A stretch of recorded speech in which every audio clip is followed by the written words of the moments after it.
Hello, good morning, welcome everybody. Isn't this the most amazing space? So this is the scent of lavender, this is the feeling of water, this is the music of Andre 3000, this is the art of David Alabo, and this is the session on decolonizing futures. We said, what perspectives can AfroFuturism offer for a new techno-sci-art consciousness? What the hell does that mean? We just wanted to have the longest title on the program. Thank you for honoring the invitation. My name is Geshi Karuri Sabina. I'm here with amazing friends and colleagues, and this can go down just a bit more. David Alabo and Ingrid Lafleur. I'll introduce them both in a little bit, but just by way of opening, when we were asked to offer a session at this conference, I was really excited. I was excited because I knew exactly who I'd like to have a conversation with and to share work from. But also, you know, I think for many people here, probably you've heard of Afrofuturism. I suppose you're here for that reason. Some of you might be interested, some of you might be using it. But I think often it sounds like some side cute thing that might be happening. And actually, for me, and I don't consider myself, in fact, I said to them, I'm not an expert in Afrofuturism, but I do know a few. I think for many of us, the future is about inspiration, things that matter to us and things that feel resonant. And I know for myself, as a young African, as a person in the future space as an African, I've often felt a disconnect between things I know and feel and the science and the methods that we use sometimes.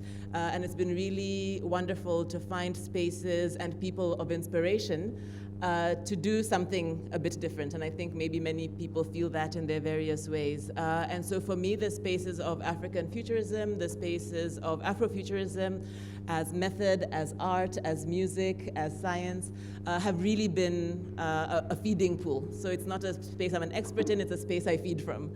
And I hope it's a space I also contribute to because we are in a continuum, and I hope that's what we'll be able to present today and to share from our perspectives. The other thing, in a space obviously of cultural appropriation, there's always this question of, well, what can you say and what can't you say? What can you use and can you not use? I have been a bit alarmed to see some presentations on Afrofuturism given by people where I was a little bit suspicious. So I'm really happy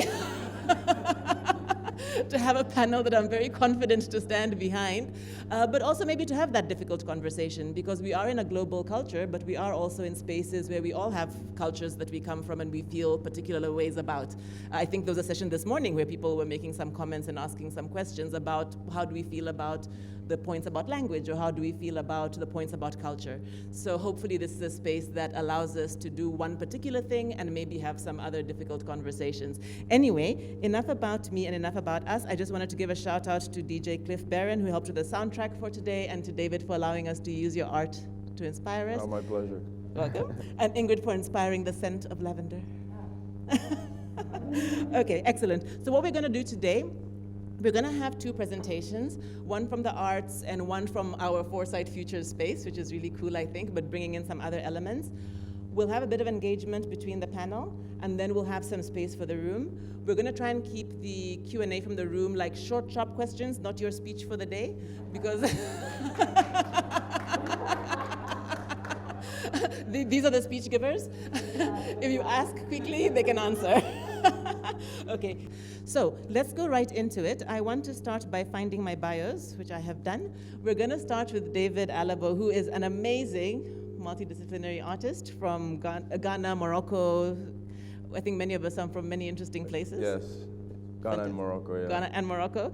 And he does work in speculative digital arts, highlighting the importance of African futurism as a tool for addressing some of the complex challenges that really require innovative solutions. So he explores themes of displacement, of solitude, of introspection through this kind of work in speculative Afro-surrealist art.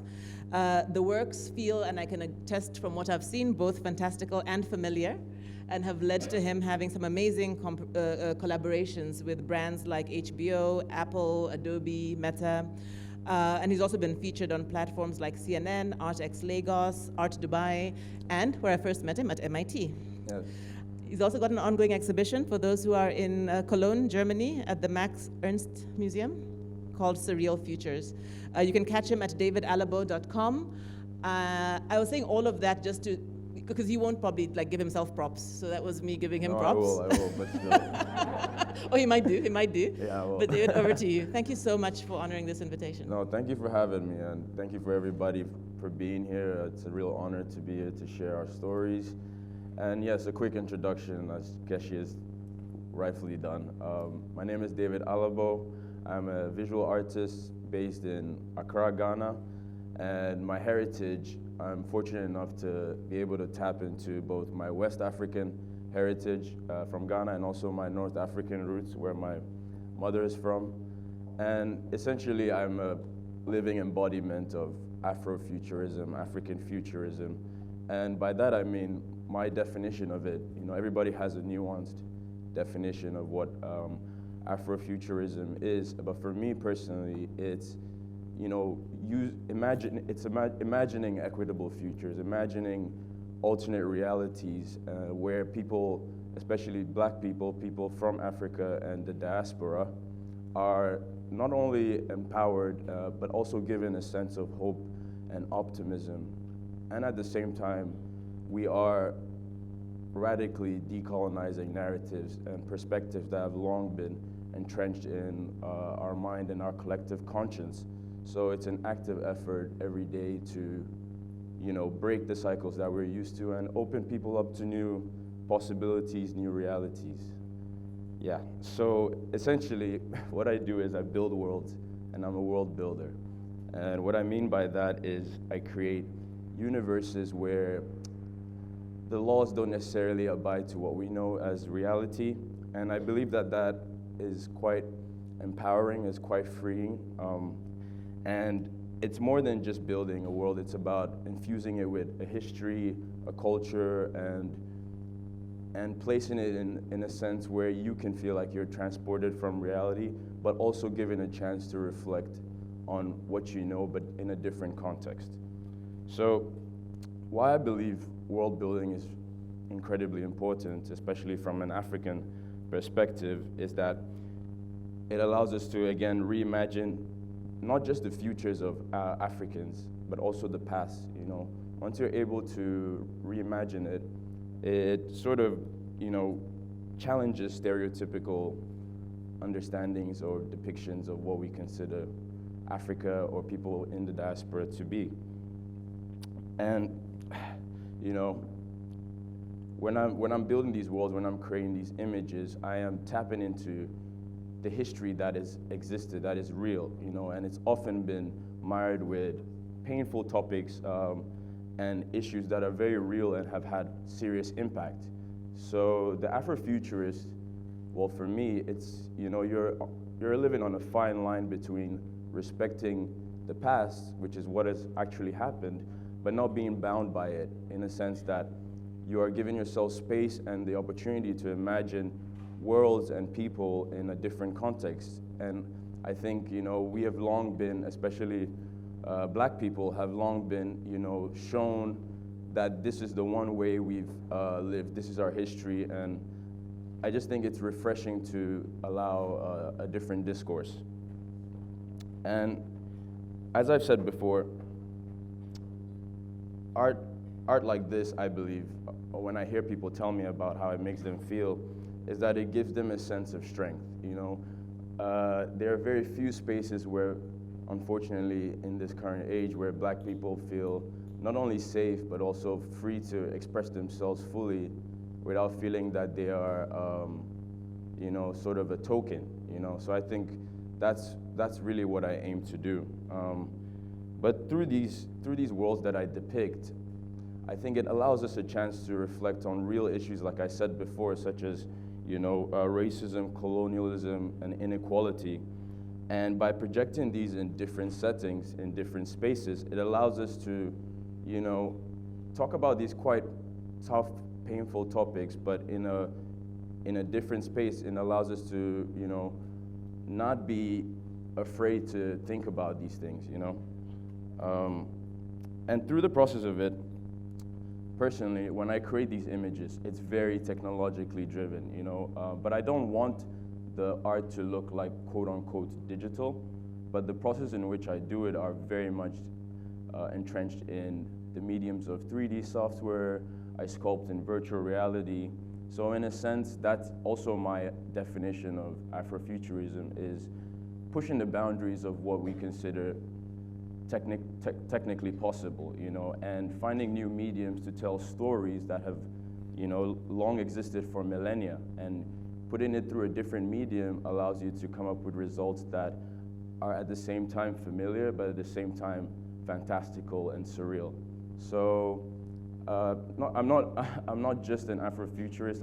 I strongly believe in the power of surrealism, in a sense that surrealism allows me as a person, as an individual, to tap into my own subconscious and to find my own identity through the art. So that's the real reason I started pursuing the arts, was to make sense of my own multinational sort of identity that was all over the place, but art gave me an umbrella to really bring in all these interests, all these ideas, and all these issues personally and struggles that I faced as a person. You know, I had the blessing to, you know, with my father, we traveled a lot when I was young, and I would often be the only, other than him and I, sometimes we'd be the only black people there, you know, when we lived in India, when we lived in Russia as a kid. So for me, it was tough to make sense of it. My dad was extremely supportive, and, you know, he definitely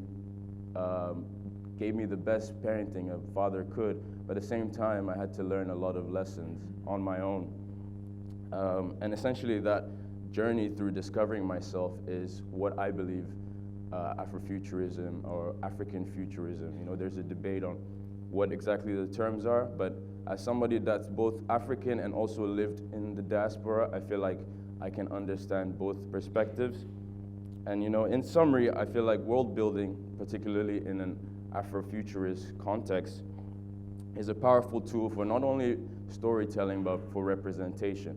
When you can see yourself in a larger than life context, and it's not limited, or it's not exclusively for black people. I believe everybody can feel that sense of empowerment and strength. And these are issues that we all face, you know, and I think it's important that I tell it from my perspective, but the impact isn't only limited to that, you know?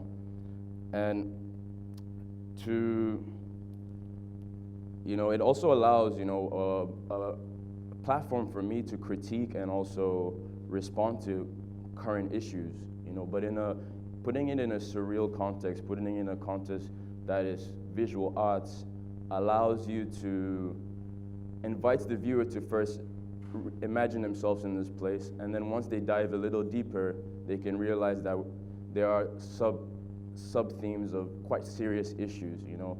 But I think it's important to allow people the space to first appreciate the visual art and then reflect on some of the deeper connotations that are underneath them.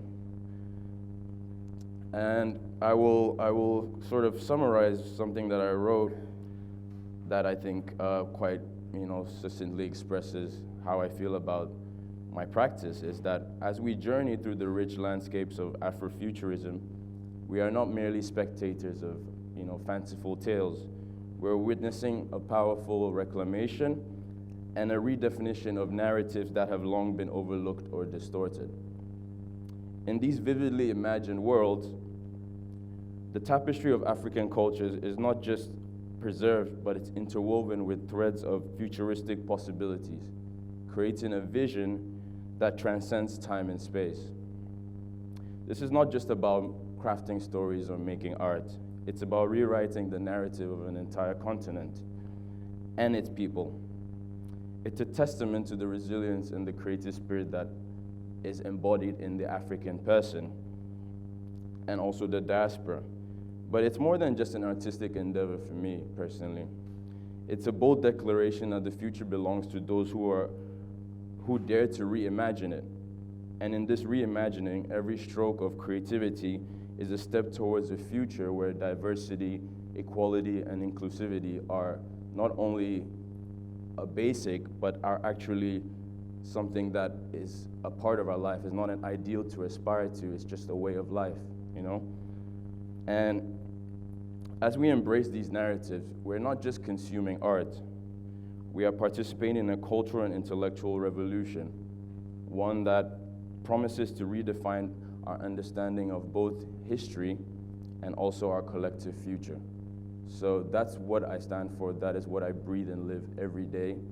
And it's a journey to always improve, always learn, and also not be afraid to correct myself, not be afraid to know that if I make a mistake, I have the space to correct myself. And through that journey of my own personal discovery, I hope that people can get that sense of hope, empowerment, but not in an idealistic sense that this is a utopia, you know, we're real. I mean, we deal with issues of, we live in a world where the narratives are often quite tinged with dystopia and, you know, negativity.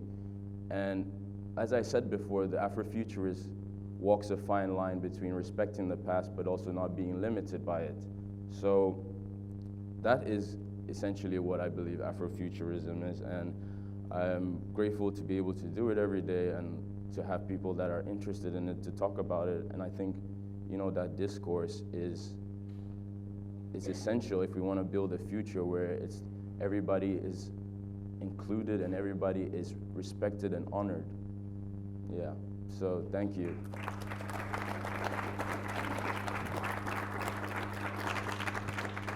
Thank you so much for that, David. I don't want to sound like a hype man here, but you said the future belongs to those who dare to reimagine it, and I thought that was really worth repeating.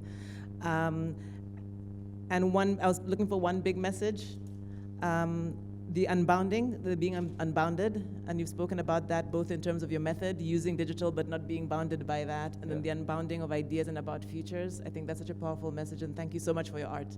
Thank you. Thank you. So without further ado, because we're going to come back to you, we're going to go on to Ingrid. So Ingrid Lafleur, so there's a common piece here, although it's not what she's going to talk about today, but you'll notice from her slides, and I know from how I met her as well, Ingrid has a rich and beautiful profession, I think, and practice that includes the arts. But in more recent years, if I'm not wrong, has gone into sort of studying more traditional foresight, but has been an Afrofuturist for many years now, and I think we really look forward to hearing about this. So Ingrid is a cultural advisor, a futures researcher, an Afrofuture theorist, and a pleasure activist, which people can talk to her about later. Focused on creating equitable futures through art, culture, and emerging technologies. So Ingrid founded the Afrofuture Strategies Institute, which facilitates the development of futures consciousness by combining foresight methods and the cultural movement of Afrofuturism, which is what I'm really glad we'll get to hear about today. Ingrid's led conversations around the world at the Centre Pompidou in Paris, at TEDx Brooklyn, Harvard, Oxford, many other places. I'm very proud to say she now lives in Johannesburg with me, not quite in my house, but like in my city. Which is really great. She's been featured in the New York Times, Time Magazine, to name a few. She's a member of the APF, so there's some APFers in the house. You can whoop whoop. And currently attending the University of Houston, which I think is known to many of us, doing an MS in Foresight. You can find her at ingridlafleur.com. I'd like to hand over to you, and thank you so much for agreeing to be here. Who said that he was from the planet Saturn, dressed in regalia every single day, wrote poems about this. He lived his myth. And I'm actually, you know, I have Afrofuturist friends who are like, are you living your myth? And I'm like, sure, I am. But I think that the practice of creating your own myth is really important. Also in this portal, I ask you to create a sacred space within your intimate space. We need these places of grounding. My Afrofuturism is spiritual and ancestral based. I am very much believing that we need to reconnect with the spirit in order to be more grounded and connected to the earth and the cosmos. I think that that's part of our depression of humanity. And so the sacred space within your home, you're supposed to return to. Often throughout this journey, I don't say workshop, but it's a journey that we go through. But hopefully that continues beyond that time period. Also, you have a name that we only use during the time that I'm working with you. In fact, to this moment, there are people that I went through this journey with, and I only know that name. And people were like, wait, you mean John? I'm like, no. His name is like Cosmo or whatever. Like, I don't know any other name, and I refuse to call you anything else but that superhero or mythic name. So dark matter is when we get into the systems. And as David outlined, that we culturally are dealing with a lot of dystopia. Our apocalypse has already happened. So we don't really need to dive into, imagining the worst case scenario. Got it, we already know, check. So it's here that I think a lot of people don't really understand systemic racism, racial capitalism, necropolitics. We want to get into it. And this is why culturally specific futures are necessary. Right now, what I found in Foresight and Futures work, it's very broad stroke. Even this morning, they were talking about, 5 languages, when there's over 1,000 languages in Africa alone.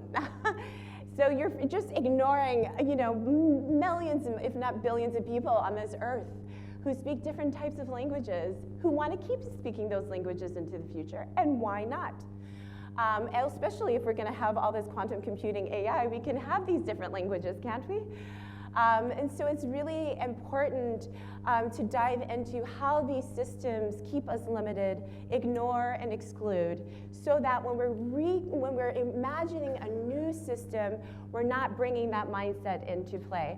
I like to say, when we think about like crypto and blockchain technology, I was really big into it. I really like social impact blockchain tech projects. But oftentimes people are bringing their capitalist mind into that space when it actually was in resistance to capitalism, right? And so because we just don't know any other way, we have to have money, we have to have extraction, we have to exploit. We don't really know any other way to do it, and so we just imagine a new way to do that. Right? And so dark matter really wants you to dive into the darkness to find the light. Cosmic magic. And this is where I kind of challenge people. I really want you to create an altar to your ancestors. If I did not have these amazing ancestors, I would not be here today. And I just want to honor all the ancestors in the room today. And it is really important, and this is a tradition that was definitely taken away from us, especially those of us in Black America. And so I want to reconnect us to that and honor it. Also, there's a lot of magic in our communities, in our families, that we don't really talk about, right? So in the last journey that I did, everybody was like, oh, but we're super, super Christian. And I was like, okay, so tell me about some superstitions that you guys might have. So the superstitions started coming out, and then all of a sudden, people started talking about the metaphysical experiences that they have in their lives. It is present in all of our lives. It's just suppressed, repressed in different ways, and I like to bring it to the surface. And then we can see, what do we want to bring into the future? I also do a little bit of mapping there. What was our relationship to the earth, the cosmos, the spirit, to the ancestors, to the griot, the storyteller, to the healer, and to the alchemist. And I want us to see what was that in the ancient past, near past, present, and what could that be in the future. Reconnecting to those traditions, as David was talking about, is really, really important. And bringing that forward and seeing how that can work within this kind of modern world. Altered destiny is when I turn you into a futures researcher. I really believe that everyone needs to have a little bit of that skill. It's really important to do that scanning every day, to understand what's on the horizon within your community. And here, people, we know about it, but within communities, they don't. So they're usually the last to know, especially if you're part of a marginalized, vulnerable, oppressed community. So I'm trying to say, hey, there is a way for us to know ahead of time. Again, this is me wanting everyone to be more proactive, right? But in order to be proactive, we need the information. Also, it's just fun to learn about emerging tech and emerging science, right? And to see how can we mix that with the magic? How can we mix that with the alternative systems we created? And how can we do that from the perspective of our mythic self? And so this is the world building session that happens in the Alter Destiny portal. Finally, the continuum, because shifting consciousness really is ultimately the goal here. And in order for that to happen, you need artwork like David's in your home. You need to come to your sacred space. You need to be working on this every day, all day. It doesn't just stop because that journey or workshop is done. You have to do it every day. It's hard work. Decolonization doesn't mean you just read a book, you learn a couple things and you're done. No, that's when the real work begins. And it's hard, and it's complicated, and it's uncomfortable, it's icky. It is not easy, but it's worth it, because that's where true liberation lies, and that is actually the goal, for all of us to be liberated. My black body cannot be liberated until everyone is liberated and free and happy and in this pleasurable place. And so this is why I'm a pleasure activist. Throughout all of these portals, I'm always asking, where is the pleasure? You know, we have these policies, these laws, these ways of doing but it's not pleasurable, you know? Like even this space, this is probably the most pleasurable place that I've spoken in ever in my life. And I like that. I want scent. I want to be seduced. I want to feel desired, welcomed, because my black body often is not. And so pleasure for me is an act of resistance for sure. But who wants that resistance part that makes it feel a little like I'm at war? I'm not at war, I'm in love, okay? And I want us all to be in love. And I want that to be the foundation as we continue forward, as we're looking towards creating action to creating that future. If we do it out of love, that joy, that pleasure, it's going to be more sustainable. As we know, violence, dehumanization, control, all that does is create a reaction of more violence and dehumanization, right? And we don't want it. I think we're all tired of that. We're over it, been there, done it. Let's move on to something else. And so the continuum helps us to create these daily practices so that we're constantly manifesting those futures, developing that Afro-future consciousness, so that we can live in that beautiful world we want to live in. I think the last point that I want to make is that my responsibility as a facilitator, I have to be in a particular energy space. And I think that this is really important, and I guess she kind of spoke about this. I am Black American. I am an Afrofuturist. I can only speak about cultures within that realm. It is not necessarily my space to go beyond that, but I can create frameworks for other cultures to do so, to do your own investigation, to dig into your own indigenous traditions, those pre-colonial spaces, that pre-feudal space, whatever it is for you, right? But at the exact same time, I energetically have to be balanced.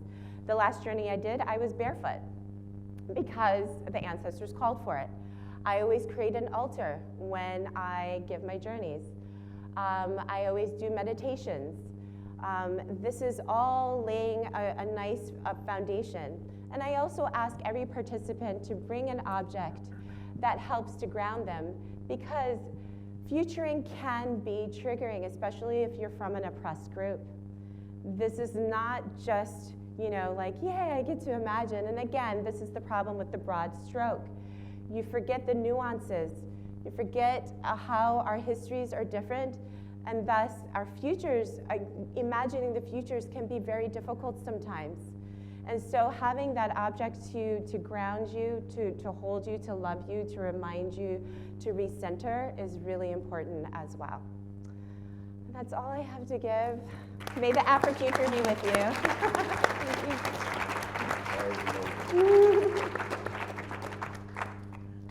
I'm not at war, I'm in love. Yeah. Love it. Thank you so much, Ingrid. I'm actually going to stay with you first. I'm just going to ask 2 quick questions, and then please be ready with, and I think we have some mics going around, right? So Ingrid, I love that you brought in that, so obviously we're a very globalized group here, and I love that you've spoken to what your truth is and what you can present and engage with.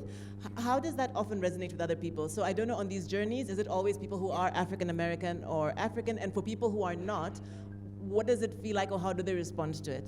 So what do you offer Yes. that's more universal than you? So I recently did a journey for an African Leadership Institute in Arizona.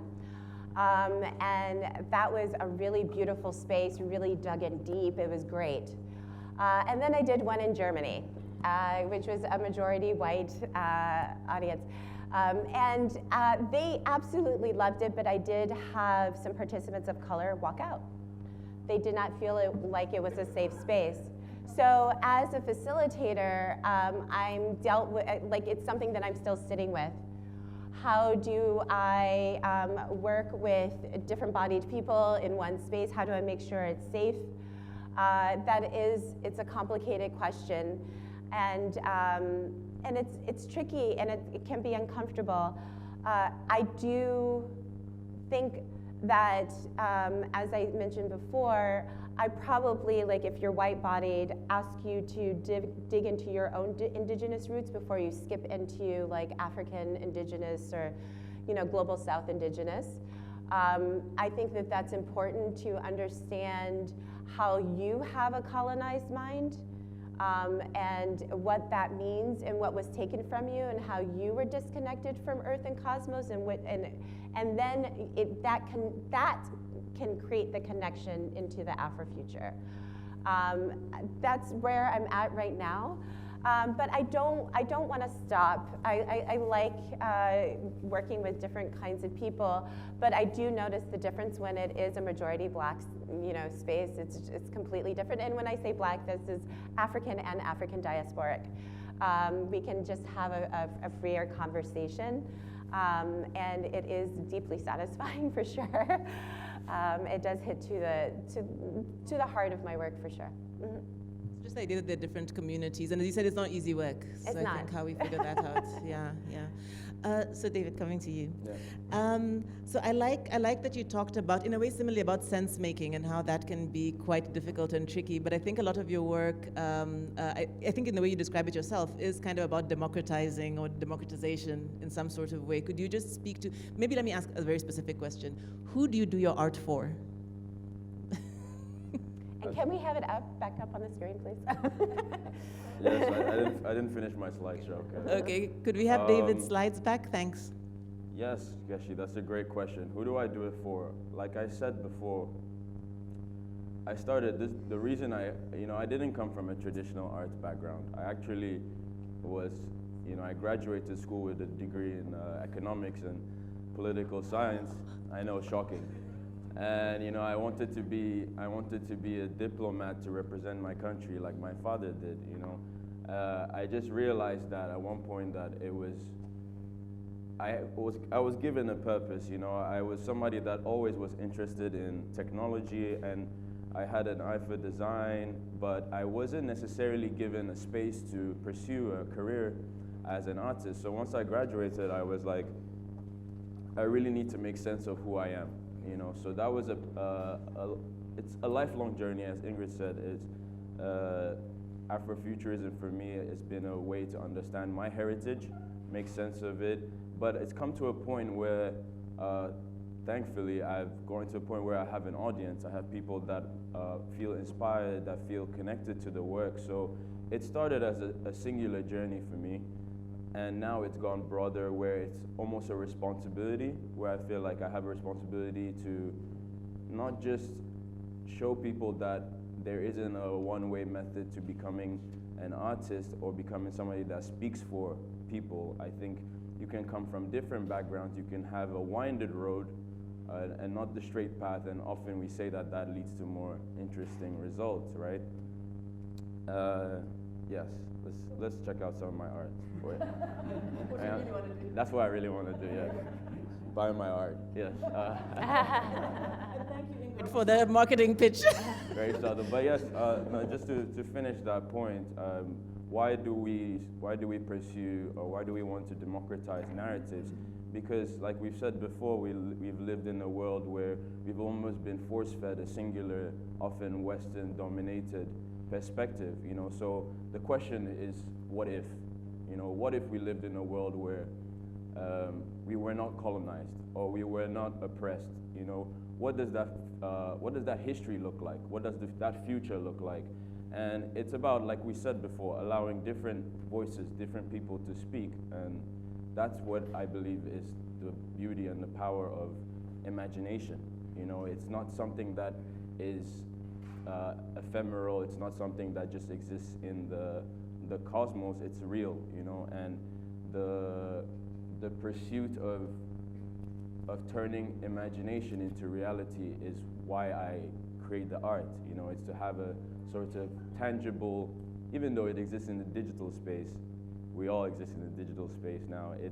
These are tangible realities, and the reason why I use technology is because, first of all, I'm a techie. I love gadgets. I love computers. You know, we were at the mall yesterday, and I was like, I have to go check out some, I have to go check out some gadgets. But what I really believe is that an Afrofuturist not only asks the question of what is the tech, or what is the technology that we are entering into the future, but we also ask who is building them. You know, we are living in a world where a lot of the times the systems that we live in and are governed by are not necessarily representative of all of us, you know, in terms of the building and the creation of these platforms. So in a sense, it's a call to action, not just to everybody in this room, but to myself. It's not just to be mere consumers of the world we live in, but to be active participants and creators of this world, right?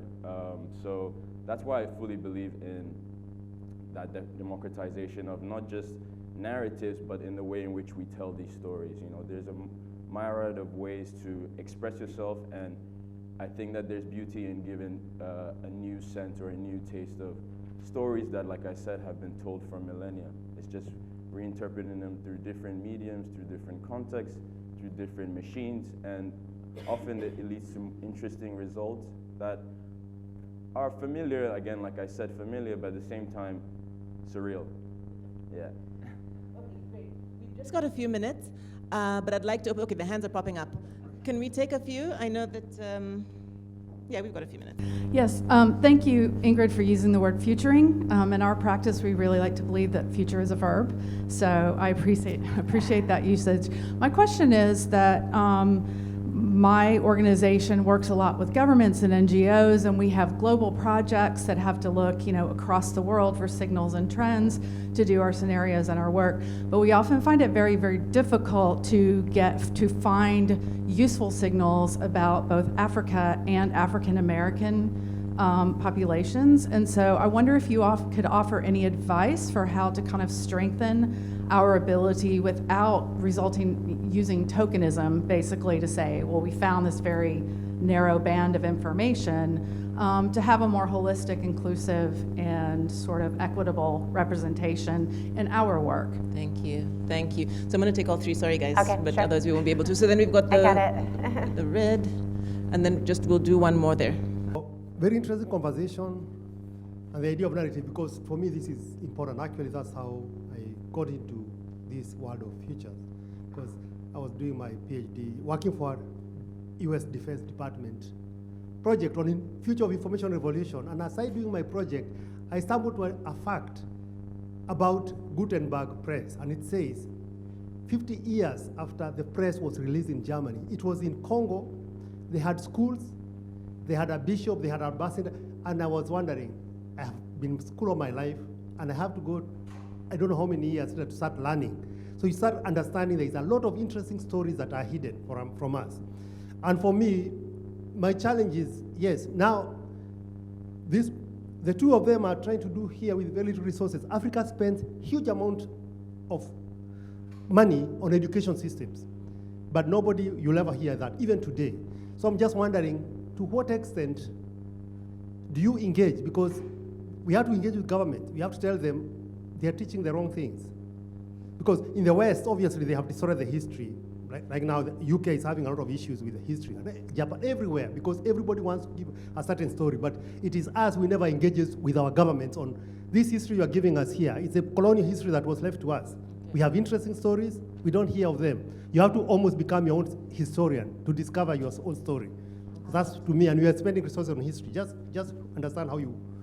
I'll be very fast. Yes. I work in sustainable food systems, and there's a lot of very interesting ancestral wisdom held, around the world, and especially by indigenous peoples. And so I just wanted to get a perspective, particularly from you, David, when you talked about like technology being a new medium to share some of the stories. Like, what's the role of technology in food, and how do we blend ancient with modern in creating new food systems for the planet? Thank you. Great, Okay. thank you.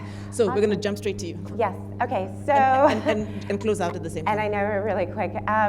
So 1 in 4 people are going to be African by 2050. 40% of the world will be in Africa by 2100, yay. So these are really awesome statistics, and with that usually it's like, oh God, what are we gonna do with all these youth? And that's when it gets really depressing and it goes down, right? So I think that what we really have to do is be critically analytical about what is actually happening on the ground and trying to get that information about the innovation that's happening, because there's a lot happening in all of these African and African diasporic communities. And so that means that working with community organizers is really a good idea to figure out what's happening. And different organizations, because they know more of what's really possible. Because right now the statistics suck. The median will be 0 for our for economically for Black Americans by 2050. I mean, it can get really bad, right? But actually, what really is happening is there are a lot of Black Americans who are moving to Africa. So what does that mean? What does that mean economically, right? And so there are a lot of possibilities, but I think looking on the ground is really important. Like I said, I feel like with both of these questions, there are more nuance. I would wish I had more time to get deep into it, but essentially, I believe that, yeah, it starts with, again, representation. A lot of these times, people are making decisions for the masses without, really feeling like they're included, without being in the room to discuss it. It's always perspectives that are thrown onto people, ideas are thrown onto people instead of having a conversation. So a lot of the times it's very one way. So it's got to be both ways. It's got to be multilateral. As much as I would love to work with existing systems, existing governments, I'm a bit of a radical. I believe that it's too much work to try to fight an existing system. It's easier to build a new one, and through that building, it allows people to be included. I will say that I think all political systems need an Afrofuturist, or not just a futurist, but an Afrofuturist on staff. I will say that. Yeah. So representation, conversation, bring the art into your space, try new methods, have conversations with different people, decolonize your own futures. Thank you so much for being here. Thank you so much. Thank you. I appreciate it.